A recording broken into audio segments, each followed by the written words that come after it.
Good afternoon, everybody. I hope you are all well. Thank you for joining this webinar session of ours. So we will have, as facilitator of this session, we will have Dr. Jane Usher from the Milpark team as facilitator for this webinar session. She's the HOD for postgrad studies for the Milpark Business School, and she's got years of experience in higher education in that sector. And then also on the call, we've got three keynote speakers. We've got Dr. Ajay Jivan, that is currently Head of Research and Assurance with the South African Board of People Practices. He's also a Senior Manager, Experienced Senior Manager in the Human Capital Management field. So thank you for being here, Dr. Ajay, and know that you have just logged off from another webinar to be on this one. So thank you very much for being here. And then the second keynote speaker we have is a labor law attorney, Cherise De Wet. She assists employers and employees with different labor disputes that one can experience in the workplace. And then last but not least, we've got Vinolia Singh, Chief People Officer at the Adcorp Group. So we are very honored to have these three keynote speakers here today to discuss this very interesting topic of the returning to work debate. So thank you all for joining, and over to you, Jane. Thanks, Maritza, and welcome to everybody. It is fantastic that you're all here this afternoon. We've been really looking forward to this webinar because we feel, and I think it's a very, very relevant topic that is being discussed and thought about not only in South Africa, but globally, because what are we going to do? So I really am privileged to be able to facilitate the session. So thanks, Maritza, for inviting me, because I'm sure I'm going to learn a huge amount today. And we would like it to be fairly interactive if possible. So we have two polls for you that's at the bottom of your screen. If you could answer those polls, and slightly later on during the discussion, once most people have given their answers there, we can discuss what is coming through from you. And then also, if you would like to pose a question, there's an ask a question bar at the bottom of your screen as well. And so we'd really like you to pose some questions so that we can chat about those as well towards the end of the debate, or the discussion and conversation that we're really going to be having today. So I think if we could have Maritza, Sumila can let AJ and Cherise and Vinolia on, just a few general questions that I'm going to pose to each person, and we can discuss those, and then a little bit more specific in terms of the labor issues that we may have and the business issues that have come through, and if we can start chatting about that. So AJ, hi, welcome. Good to see you again. Well, good afternoon. How are you doing? Thank you for having us. Thanks, Cherise, thanks. So one of the first things that I'd like to ask is, if you think about where we are from a business perspective, what would be, and perhaps I can ask Vinolia from business to start with this one, is why would we ask employees to come back to the office at this stage when the whole, I don't know, pandemic, scourge, whatever we want to call it, is still ongoing? And then perhaps we can go around the screen. Great, thank you. I think what's quite critical for us is that it also depends on your workforce and the makeup. So business now probably has 4 generations in its workforce, people aging from as young as early 20s up to late 60s, late 50s, and they all have a different way of operating. What we are finding is that some organizations have taken the extreme to say continue to work from home, but data and research is showing us that team collaboration is missing, human interaction is lacking, and there are those individuals that who thrive on those experiences and environments where they actually want to see people, they want to see their fellow teams. You have those that actually say, I'm okay not seeing my team for 12 months in a year. So it's balancing, how do you ensure that the culture of an organization and team collaboration is still enhanced and upheld through the pandemic. We also then find that mental wellness and well-being is being impacted. Individuals are telling us that their home, which was their escape from work pressures, has no longer has boundaries on what is work, what is home. Your personal lives and your work lives have been intertwined together, and there's actually no de-stress zone. So I would be at work. I would then put on a hat to say, when I leave my work pressures here, and when I'm home, I'm going to be fully present at home. And so those have been some of the consideration business leaders have been hearing and listening to and preparing for. How then do we actually collaborate or want to move into a world that actually meets all of these needs? And maybe later in the discussion, I will share our particular example and how business dealt with this problem and the approach we have taken to kind of meet the request or the demands of all our workers within our workforce. Great, thanks, Vinolia. That's very interesting, especially in terms of that we need to take into account the different types of personalities and ages as well. Cherise, do you have any views on getting people back into the office? What's your experience thus far? Yeah, currently it stays a difficult thing. It is twofold. You have your employees they want to be in a work environment. They want to be there because they feel they're more productive. Because most of them have children at home or their husbands is also at home. So now they're sitting in a closed environment. You're hearing a lot of noise and everything. You can't put your professional hat on when you're at home.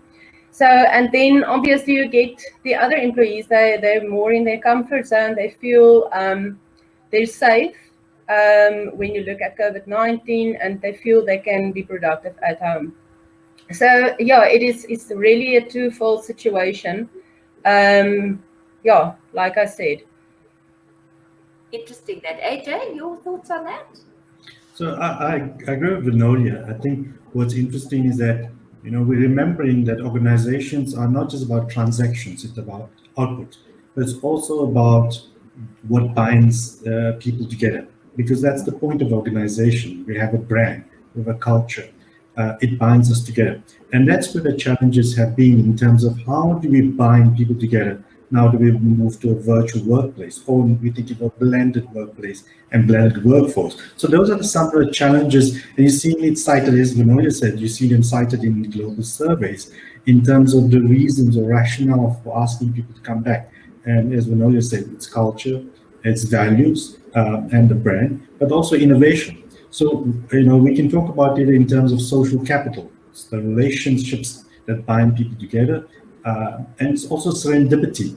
So, being in the office, sometimes you look at some of the tech industries, they purposely design the offices so that you have different departments or functions intermingling, because you want that serendipity of the water cooler or the coffee machine, where people talk about different aspects of the organization, and that's where the serendipity comes in. So I think, earlier in the pandemic, maybe we focused a little too much on the transactional part because we're concerned about contingency, about survival of the business. But as we're going through, we're kind of now asking ourselves, how do we position the organization for the future? And how do we want to see the organization going forward? So, and Vinolia gives us a nice insight in terms of how an organization is taking in one's perspective. And I think she would share some of the valuable perspectives on that. Definitely. Thanks, Ajay. I think, getting your culture right in an organization is, I don't want to say, it's harder than we think. And we need to work at it all the time. So I think your points are very valid in terms of, so to get this culture right, how are we going to do it in this hybrid different, and are people paying enough attention to that? I think that's also something, because often culture, get it right, unless you are in, you really are in that area where you're needing to build that culture, you want to, and there's a reason to do that. So I think that's something that organizations need to really look at. So we've looked at the purpose of an office, and you all touched on both the employee and employer perspective, which I think we need to start listening to employees a lot more, to get their perspective, to make sure that they're effective and happy, and because this hasn't been a happy 18 months. So if you could also then elaborate, perhaps AJ first, on more detail about people are, instead of what they're basically sometimes resigning rather than going back into the office. Can you give us your views on what's going on there? That's quite a drastic step to say, okay, I'm not coming back, I'll rather resign. Yeah, so that's coming true from surveys as well. So I think you're referring to this debate and the term that's people talking about the Great Resignation. But I think we need to firstly think about the context within which these surveys are undertaken. It's mostly a tech and service industry, and that's where your possibility of remote working is higher. So what we see there in the surveys is that many employees are saying that if they're being recalled, an organization is not providing them the opportunity to continue working from home, then they will rather resign. The reason, and it seems like working from home or working remotely has become part of the employment value proposition. It seems as that is what part of the benefit that they provide in terms of how the organization position itself in relation to the employee. So some are taking a drastic step, but it's those who can take that drastic step. Not everyone can, and I think that's the nuance that we need to get, is that not all workforce segments can afford to walk away as easily as others. So there's a whole notion of great resignation. I think, over the past 2 years, we used the word great often. There's a great reset, and now we have a new normal and the great resignation. So I think we need to be careful when we generalize from these surveys, because we need to look at the samples and populations where it's drawn from. But it's interesting in terms of, if you look at it broadly in terms of employee activism, because employees are now asking questions around the motivation of their managers, the motivation of the company. And it goes back to the whole debate around organization's purpose. And you see some saying that, is that being at home, they're beginning to ask themselves questions around what is the value of work to them? What is the value of their home life? And where are they going? And so they're looking at the long-term options as well. So, and I think we've all of us who've worked, who had the opportunity to work remotely or during lockdown, have been asking ourselves this question: where are we going in our own lives? What do we value? And so it's really provoked us and has got us to confront our finitude and in terms of where we see meaning in our life and purpose. Definitely. I think that's a really, really good point. Vinolia, your experience in terms of this, or what you might be seeing in business? Yes. So I think in the South African market, we're not seeing a high resignation rate just as yet, in terms of people saying, if I don't continue to work from home, I'm not going to come into the office. What we are finding is that the world of work has moved from kind of an ethnocentric approach to a geocentric approach. So you're getting global companies poaching our South African staff, stay in South Africa. So you're kind of now trading as a global citizen. You're earning global currency, but you're living locally. So you're kind of getting the best of two worlds, where you are working full-time online, you can work remotely in your environment, and you're then working for a global company. So I'm going to use a typical example that we've had recently, where we've experienced this. There's certain roles that can be done from anywhere.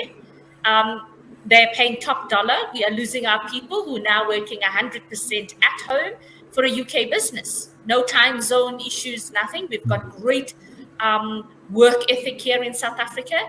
Person has left, went for a 50-60% higher salary, which we can't compete with in the local South African market. And 6 months into the role, just really didn't enjoy the culture, a global brand that you don't meet anyone, you have real great sense of isolation. And the person came back to ask, please, could you take me back? Please, could I come back? So, we're finding those kind of things that we will get to see more of. I think organizations also have to be open. We're at a place or a space now where the pie is big enough. Competing as businesses is not going to be the strategy like we had 10, 15 years ago. You want to keep everything to yourself. You want to keep your people to yourself. You don't want to lose your talent. The world's opened up. You're going to have to be open to the fact that you might have to let someone go, and then they'll come back in 2 years with maybe greater learning. They'll come back in 6 weeks or 2 months. So we've got to apply our minds as executives that are leading organizations in a different way from the way we used to. So we've got to be open to the change that this pandemic has brought about on multiple dimensions, on how we manage our people, how we treat our people, the policies we have, how we lead our people. So for me, leadership is the one biggest area that I feel has really been impacted in terms of, if I'm a leader that thought, if I don't see you, you're not working, you're not productive. Now I don't see you, but I still have to deliver. How am I transitioning as a leader? And we have many of those leaders, believe it or not even older leaders, younger leaders in their 30s that probably think and feel this way. So we really have to transform ourselves in the way we lead, manage our businesses, and as executives, I think to think differently about our people, our assets, our talent. That's very true. Cherise, if I could ask you, so if we're having this global citizenship or citizen where people can work, how does it impact from a labor law perspective or those kind of laws when you have a UK company, Yeah, so obviously you're looking at a certain type where the employer needs the employees in the office because they're looking at productivity. And then you're sitting with the employees at home and they don't want to get back. So now you're sitting with a dilemma. I'm usually sitting in as a chairperson with things like this. And I just want to add on, I've listened to the other two speakers, and I think it depends on which area you're living. Here in the Western Cape, it is a whole different situation, I think, than in Gauteng or maybe other provinces also. But the approach here is not that high in doing a resignation or something like that. Most people are really not that much afraid to go back to work. They are eager to go back. Most of them because they're struggling. The struggle is real at home. They have technology problems. They have children that is running around the house. So here in George specifically, with my clients here and in the Garden Route, my experience is that the struggle is actually with the employees. They would really go back to work if the option is there. Then there's certain companies here that obviously saw that they can work with less employees, and they saw that they can do much more and be more productive with lesser staff. So there's a few things that change the whole thing here. But at the end of the day, I think it is definitely a different situation in every province. Here with us currently, it is more a situation that employees wants to come back to work full house. They don't want to work few days a week or so. They want to be there in total because they need every department at the workplace in order to be most productive. So that is my view. That's interesting. And I think just coming back to what Ajay said about the synchronicity part of, when you're having coffee together and where you suddenly have someone come into your office for a quick chat and then sparks a new idea. And I think that is what we miss, because it's far more difficult just to phone someone up on Teams, whatever, and say, oh, I'm just dropping into your your space. It's not the same as walking into an office or let's go and have coffee. So I think those kind of issues and the creativity and innovation that happens when people are physically in the similar space is something we need to look at or be aware of. If I could add to that, I think what Cherise is pointing to, there's this whole romance around remote work. And, we think it's this nice bubble, but it's not. And we all, I think those of us on the call have had the resources to work remotely, but we've all experienced the fatigue, we've all experienced the loneliness. So there is cost involved in remote work. So I think we shouldn't be binary about it, remote work or not remote work. And I think what Vinolia has talked about is nuance again. As Cherise said, you need to look at the context, what's happening in the context. And even within an organization, you need to look at that it may not be all segments of the workforce that will feel or think the same. And I think Vinolia will speak to that later. She has a good example of it. So the romance of remote work we need to engage with. The other thing is that going back to the earlier point around the Western Cape, interesting, the Western Cape is becoming, this whole notion of digital nomads. So they are trying to release the e-visas, like the other islands that's trying to do that, to attract people, these digital nomads, to work there. Then basically it's tax havens where you work remotely from. So that's another interesting dynamic that's appearing. That's very interesting that could happen. So I think we are going to see a lot of changes in the whole landscape, business landscape, and HR landscape as well. I see Kobus has just put an observation, comparison, correlation is one thing, and he's wondering about causality. I think maybe we'll chat about that a little bit later. If I could move on to just to check from the labor perspective, Cherise. Companies and boards and managements, they need to consider their obligations in terms of the applicable legislation on labor rights, benefits, the working conditions, health and safety as well. So can you let us have an idea? So what rights do employers have, and then what rights do employees have in this milieu of where we sit? Yes. All right, so firstly, I just want to emphasize the fact that the current legislation which are available to give us guidance in the workplace were not written in a way that could assist with what is currently the position with COVID-19.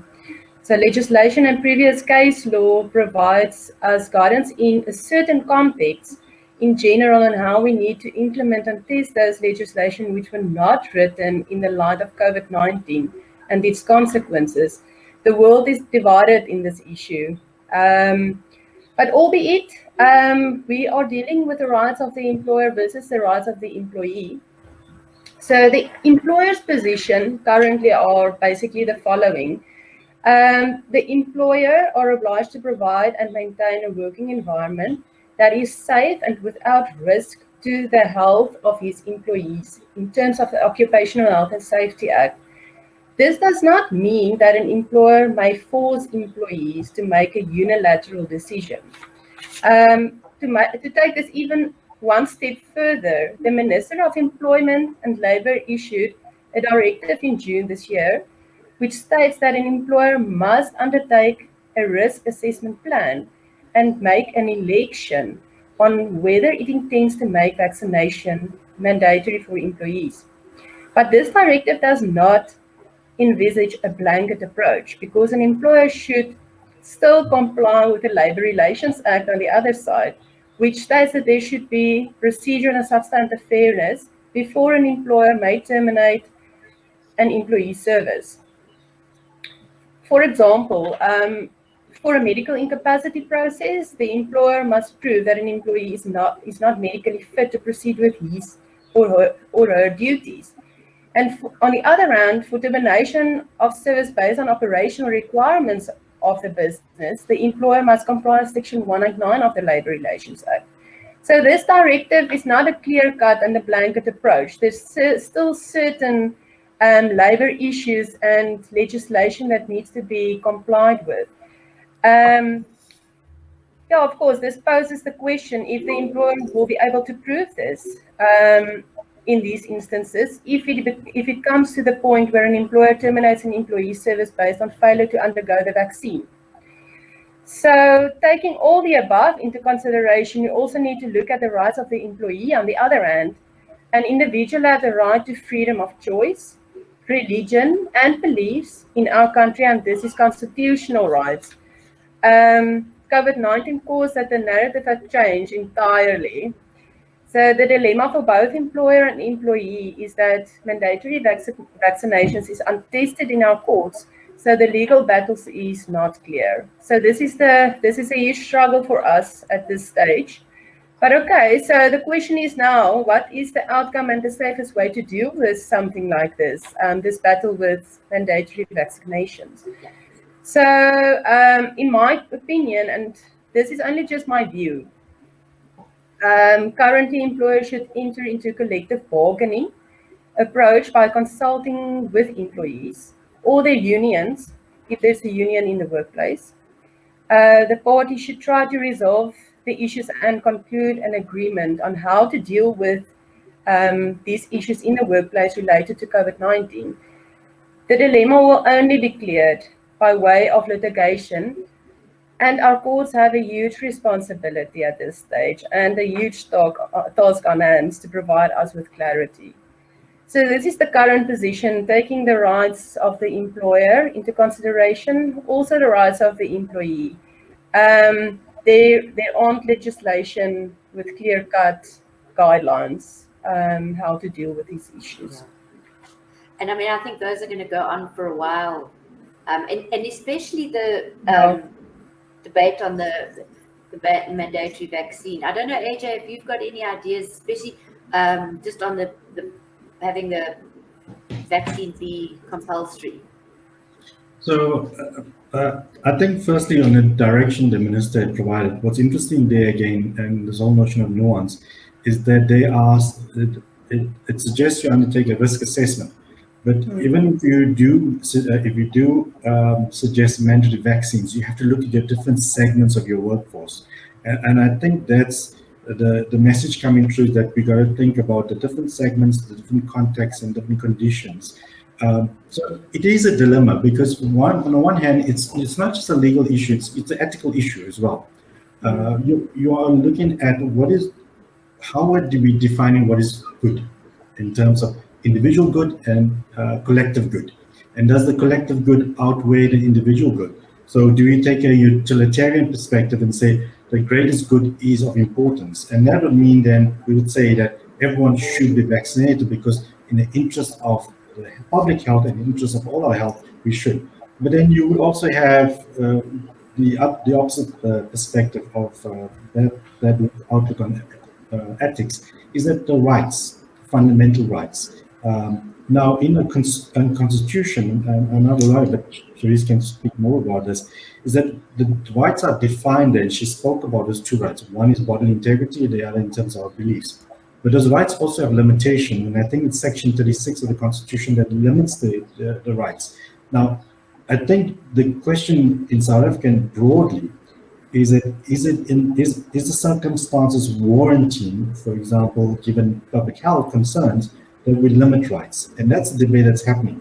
So you've seen all these protests globally because people are saying that you're impacting on individual rights. But here's the thing: just like the organization, looking after the organization as a collective, a country is looking at a collective, and that's defined as public health. So I don't know how we can resolve these dilemmas, but it's not just legal, but it's ethical dilemmas as well. And you're seeing organizations are being judged for how they respond on both sides, on the side of those who are pro-vaccination and on the side of those who are skeptical or maybe hesitant. So the whole language is shifting as well. Instead of no vaxxers, people talking about hesitancy or skepticism. and skepticism is healthy, but I think we're getting boiled down in lots of debates where there's certain things that we can understand and proclaim. There's certain things that, it's difficult to have discussion, especially on social media, and you see that's where this is fomented on. So yeah, it's a dilemma. I feel for businesses because there's no clear-cut answers, and we're expecting businesses to make a call, and it's tough. Exactly, and the ramifications. Vinolia, have you had any experience in people, with this area? Yes, in the thick of things. Yes, absolutely, most definitely. And the experience is twofold. It's here in the South African market, and then it's in the Australian market, because we have operations in both geographies, and the approach is very, very different. In the Australian market, you've got a lot of anti-vaxxers, but you also got those that are quite keen to take the vaccines. They've had a shortage of supply of vaccines, and now they've got an influx in the country. But government has taken a stand. And they've created 4 tiers in which they've bucketed some of the roles and responsibilities of the workforce. And so they said, if you're in tier 1 and you're doing this type of job, it is compulsory. If you're in tier 2 and it's this type of exposure, so they kind of taken a broader risk assessment across generic roles and jobs and said, this is where and how the vaccines need to be made mandatory in an attempt to get 70% herd immunity, and they will open up their borders. So there's kind of a rebellion there, but our stance is pretty much follow the criteria that government's given. In the South African context, we don't have government leading these decisions and pretty much left the risk assessment open up to employers. You then have the situation where you've got employers that are actually saying mandatory to come back to court. There's 2 cases now that are sitting at the CCMA, which is, I think, the Discovery and the Sanlam case, where they said mandatory before you get back to the office. And it's quite interesting. I think Cherise is nodding her head, all eyes on how these cases are going to be dealt with, and they're going to actually be case law that will help the rest of us. Yeah. But what we've done is we've taken a stance to say we have a fiduciary duty as an executive team, as per Cherise reading out some of the act, to create a safe working environment for employees. That's our duty. And what does safe constitute? And it's left for interpretation right now. And we are saying safe is you've got those that are being vaccinated and those that are not. And the ones that are not being vaccinated coming into the office could be risk and carriers, etc. And how do we create safe for all? So what we have done is taken an approach to encourage awareness and education around statistics and facts, and not just some of the open comments that's going around, and basically saying, educate and try to encourage employees to get vaccinated, capture their vaccine status so that we have a record. And then we're able to also see if you're going to a client site or you're client facing, you're at a higher risk. How do we educate you that you are at a higher risk? And then we know we've done the responsible thing as a social corporate citizen and employer to say, we are basically doing what we can to empower our employees to make the decision. So it is indeed a really tough one. We are on our journey that we just launched, and we've given employees up until the end of October to get vaccinated. We find some business leaders are incentivizing to a great extent to get people vaccinated in terms of cash incentives. We see retailers incentivizing their buyers and shoppers. If you are vaccinated and you can produce your card, you get X percentage of your purchase, etc. So you're seeing that retailers and corporate SAs doing a lot of stuff to try and educate and drive the vaccine, but it is really uncharted territory. We're really needing to stand together to watch what's going to happen and make decisions. But for now, I think most business leaders are saying, what's right for my business? And we might have to deal with those individuals that still say, no, can't be vaccinated. What do we do? Some, reading up on some stats, if I can just zone in, some are saying, we'll give you a chance to be vaccinated. Once you're not vaccinated and you're required to come to the office, you must do a PCR test that's 72 hours valid at your own cost. Now, that's already creating a deterrent. But as an individual, I have rights, and there's consequences to my rights. So if I choose not to be vaccinated, that's fine. The consequence is I now have to pay every time I need to go into the office, and business might say it is compulsory to come in for X, Y, and Z. The second I've seen that companies are also doing or starting to consider abroad is that when you were not vaccinated, and if you, or when we had COVID, there was a special leave for isolation. It didn't impact your annual leave, it didn't impact your sick leave. Business is now saying, we've given you a chance to get vaccinated. If you do fall ill, you need to isolate, you do test positive for COVID, then you're no longer going to get this special isolated leave, you're going to get sick leave. And it's our right as a business to say that, right? It comes off your sick leave. If your sick leave is exhausted, it's annual leave. So here's another deterrent to actually say, I better get vaccinated. And then there's some organizations that are saying if you are vaccinated, but you still test positive, your isolation comes up from your special leave and not your sick leave. So there's a whole lot of elements that are being thought of and being executed, and we just have to watch, are they successful? Are they reaping the outcomes we desire? And I think this is also quite an emotionally charged concept or thing that people are going through, whether they're wanting or not wanting to have the vaccine, and we can understand that. So I'm just going to look at the polls now quickly, because that will lead into the next set of questions that I want to ask. And the first poll is, are you working remotely? And 72% said yes, 20% said no, and then 8% said some days. So that's quite interesting. And then the next question was, to keep a strong company culture, employees should be in the office. And we had no votes for 1 to 3 days per month. We had 13% are saying once a week. We've got another 13% saying 2 days a week. Nobody's saying 3 days a week. But then we go to 4 days a week, which is 4.3, 5 days a week. And then employees don't have to be in the office to maintain company culture is 66%. So that is quite interesting in terms of where we spoke in the beginning, saying we're wanting to build a company culture. And some people are saying quite a few people are saying, well, we don't need that. I'm thinking, oh, okay. And some people are saying once or twice. So, Vinolia, let me ask you again. Is it important to have employees in the office to create a culture? Most definitely. You can create a culture with remote working. Can you sustain the culture is the question. And I think, everybody was happy, honeymoon phase, remote working, we all enjoying this new buzzword and stuff. And then as I started off saying, there's elements and nuances that come along with it as it matures.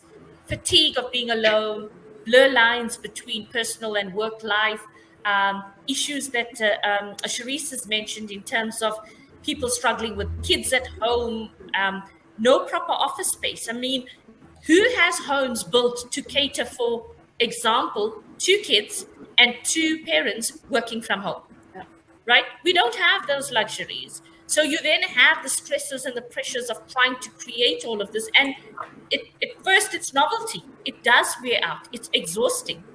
Also, it leads to the point of ergonomics. Do I have an ergonomically friendly setup that I can, because that talks to wellness, lighting, sound, health and safety, proper chair. I mean, I'll share a personal example. We had bought a home at the end of 2019. It got registered early 2020. I was in a rental. We bought this home, we were going to renovate it and move in by April 2020. COVID hit. Our entire stuff in terms of transfer, renovations, and all of that stuff was messed up. I'm sitting in a rental. I had 2 kids and a husband and myself trying to work from home because we couldn't go into the office. As parents, what do? Make sure your kids are set up, they're proper, etc. I had to, as a mom, now take the sacrifice and say, I'm working out of my bedroom. Yeah. And there was no space. All our stuff was stuck in storage because we're in the small rental, and it was a disaster. I ended up working using my bed as a table and putting a chair so that my laptop had a space just to make sacrifices. And I mean, we're in a better space now, but that becomes the reality of many households. And I promise you, I mean, my body felt like it was run over by a bus every day. I felt like I was tenderized steak by the end of, and we were working 10, 11 hours a day, morning to night. So the ergonomics plays such an important role in this whole hybrid and working from home, etc. So, a lot of consideration needs to be taken into account. And definitely from a culture point of view, I mean, if my body is so sore sitting in and now who's worried about driving a good culture? I just want to get through my outputs for the day. So all of that plays quite a critical role in driving and sustaining culture. Yeah, and I think that's really important in terms of how our businesses, because in my view, it's highlighted the inequalities again within society, from this perspective. So is business assisting the employees who are working from home with elements such as, chairs or do you know, are you able to help with that? Are you expecting employees to go and buy their own chairs and desks when often they might not have that ready cash for a really good 10,000 rand chair? Yeah, I think a point in time, it is at a point in time. So when COVID hit, we had to ensure business continuity, survival. At this point, and safety, staff must be safe. So you would find staff coming in, taking their work assets home, be it a table, a chair, a second screen for their laptops, whatever the case is.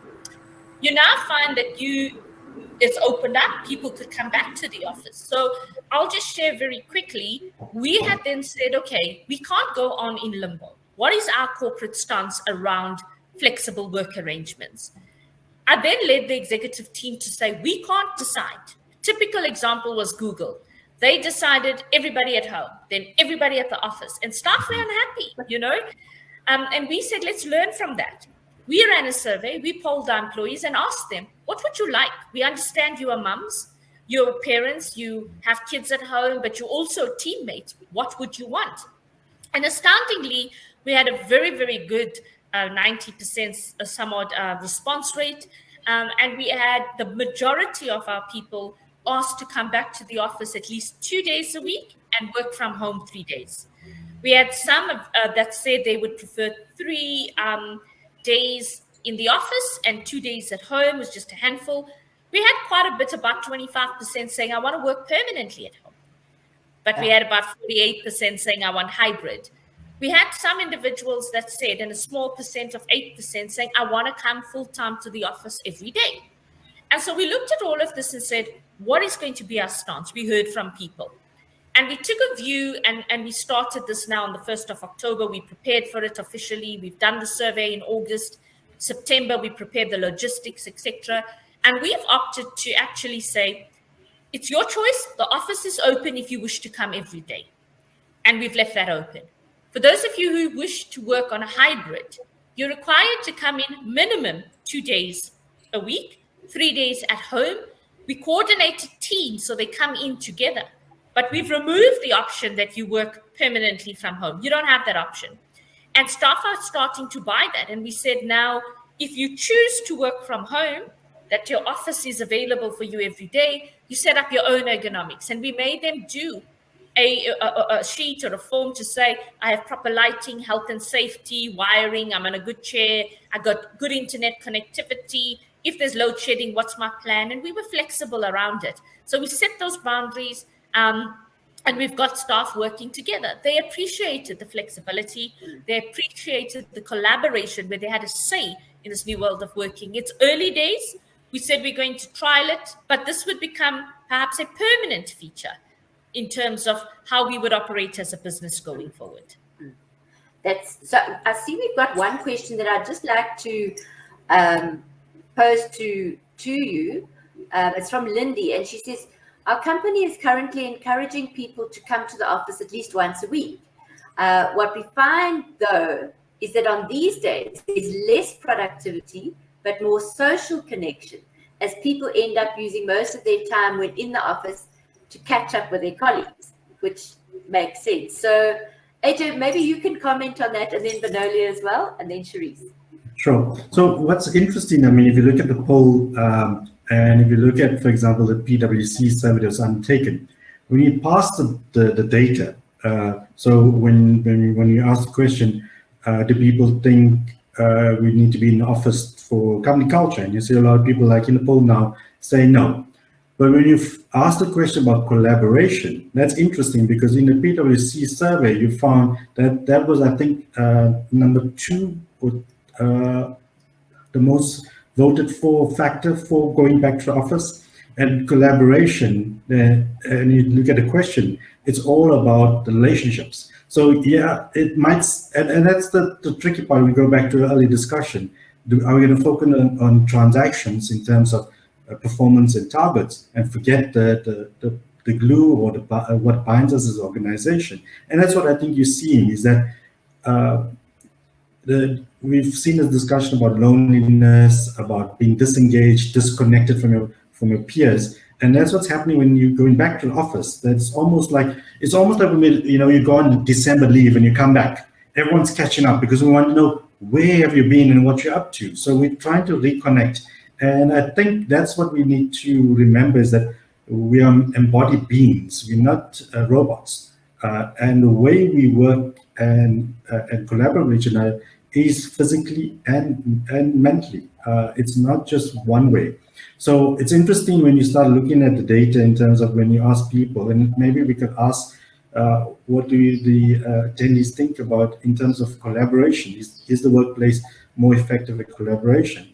But I think it's, it goes back to the point around not having binaries, not saying it's either this or that. And I think Vinolia has also pointed to that, is that I think we can look at, okay, here we have a virtual medium, and here we have the office or co-located medium.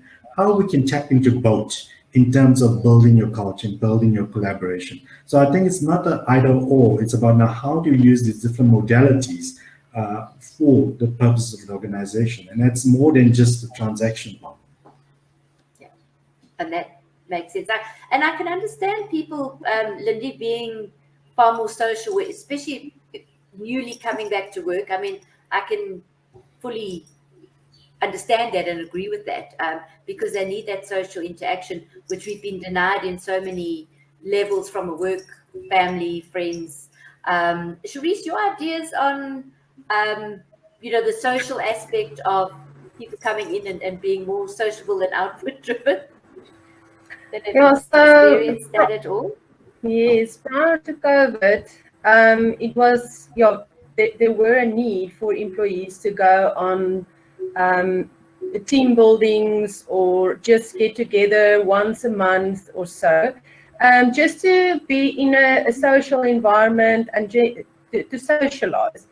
And now all of a sudden there's nothing. So it is definitely it has a negative impact at the end of the day, because the trust relationship gets a bit broken between employer and employee, etc. When there's something happening, and everybody is on their toes when something occurs in the working environment, and then but the social part is not there to balance everything out.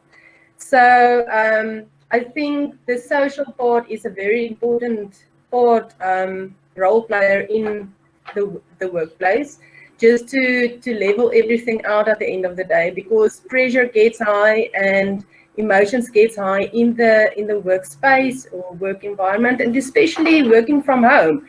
I think, and I've heard from colleagues also, the pressure is so high on certain staff members, and there's certain staff that can't do most of the work from home. So they're working 20% of the day and the rest is working 80% of the day. Then the pressure is also so high and the irritation is also getting higher. So socializing is just very important, to just barrier out everything, and have the opportunity to talk about certain stuff and see where where everything comes from and how their point of view was in a certain situation. But now currently there's none, and I can understand that comment about getting back to the office, and on that specific day they're just talking and chatting the whole day because they want to catch up. That's normal. It will happen. So yeah, that's my view.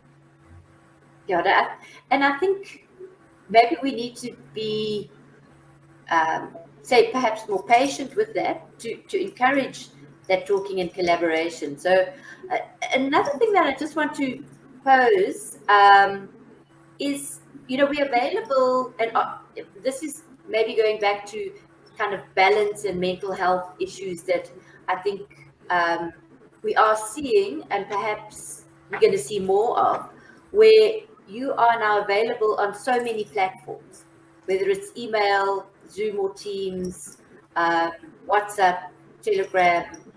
Ajay, what is your feeling, or have you got any advice on how do people manage that, just being accessible from 7 in the morning till 10 at night? I'm the worst person to ask because I think, like all of us on this call, Vinolia didn't talk about.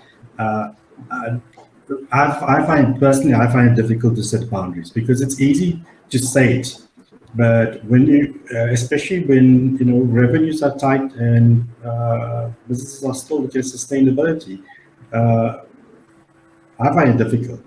But you have to set the boundaries.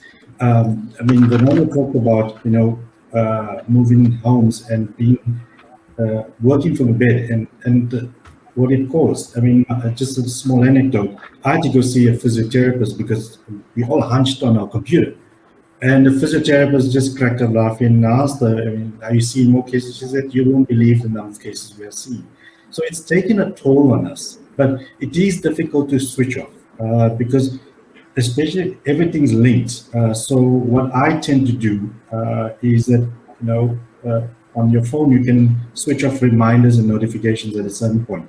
You have to do that because if you don't, when a notification comes, you're going to go and see it. So I think, and that's what the organizations are doing now. They are starting to look at how to help the employees to set boundaries as well.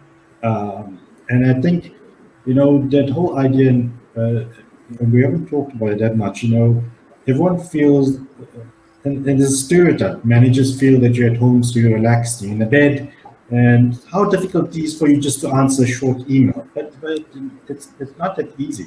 And it's not that you're comfortable. I think the worst thing was that advert for Toyota Fortuna, because you have this person driving around in the mountains, and everyone has this impression of remote work and what's it like. And that's not the case. So I find it hard. I do know that if you look at a lot of the articles coming through, people talk about setting boundaries. Firstly, work and family, and then within your family as well, your personal space and your family space. Because all its spaces are getting muddled up: work, family, and your own personal. And those of us who are not fortunate enough to have different rooms, like a study, we're really struggling. So it's hard. It's not easy. I don't want to pretend that it's easy, but I think small steps is around, for example, switch off notifications, drawing the line at certain points. But the thing is about leadership as well, not having an expectation that if you're awake at 12 p.m. and you send an email, and you expect someone to answer it. So yeah. Yeah, and I think that's also, when you get an email from your boss that's been working at 12 o'clock at night, and you get it at 6, and you think, it does also cause a bit of stress. So, Vinolia, from your perspective, from a business perspective as well, are you setting kind of rules, parameters to say no emails to be sent after 7 o'clock at night, or calls, or I know some organizations have kind of put that into their policies. Yeah, so, like AJ has mentioned, it's behaviors, and it starts with leaders. What tone are you setting? It's very difficult. Sometimes I work late because we're in meetings, but my team know. You get an email from me at 10 p.m., I'm not expecting an answer. Yeah. It's because I'm not getting it out. Another way is create the email, store it, and then in business hours, send it out. That's the alternative. Yeah. But I've got that relationship with my direct reports, and I say, and my exco team, guys, I will send emails. Please do not reply. But this is where, and everyone has a different working pattern. So I will work and get my stuff out, etc. in the evenings. We've also encouraged to say, let's try and have 45-minute meetings instead of an hour. So it gives you a 15-minute break. But what we also said is it's a bit of a problem. When you start on the hour and you go to 45 minutes, everybody knows, there's a break, let's go over. So we say rather start 1/4 the hour and finish on the hour so you don't go over and force stop. It's a discipline. Some businesses and webinars that I've also sat in and stuff, they've tried no meeting days. So on a particular day, there's no meetings in that business so that it allows you, because people found themselves, I myself, my executive team as well, and my colleagues, literally 8 to 10 hours, back-to-back meetings, 1 hour. You don't even have a time for a loo break or a comfort break, let alone try to find some food to put in your mouth. How are you running your business? How are you being effective if that's what you're doing? So small rules in place, and it's not written compulsory, but it's practices that we're trying to encourage and engage, to say 45-minute meetings, probably try no meeting afternoons or days where possible, and set the tone. If you have to set an email, don't expect an answer. Yeah, I think I think that's very good advice for us to try and be consistent with setting those boundaries and enforcing them, which I find just like, quickly, I've got focus time, but I'll just sneak in a meeting. It's fine. And then your work piles up enough. So I would like to just say thank you all so much for a very interesting discussion on this. I think there's probably going to be way more coming through and ideas. So we really look forward, perhaps you can engage a little bit later or a few months' time to see how we've moved there. I'm not sure if Maritza wants to come back on to say a few words, but from my perspective, I'd like to say thank you all so much, and it was a really privilege to be able to be part of this webinar. Maritza? Absolutely in agreement with you, Dr. Ajay, Cherise, Vinolia. It's been a pleasure listening to you. It's been very insightful. To all of the participants on this webinar, thank you for joining, and have a good afternoon, everybody. Thank you. See you. Thank Bye-bye. you, Maritza. Bye-bye. Bye-bye. Take care.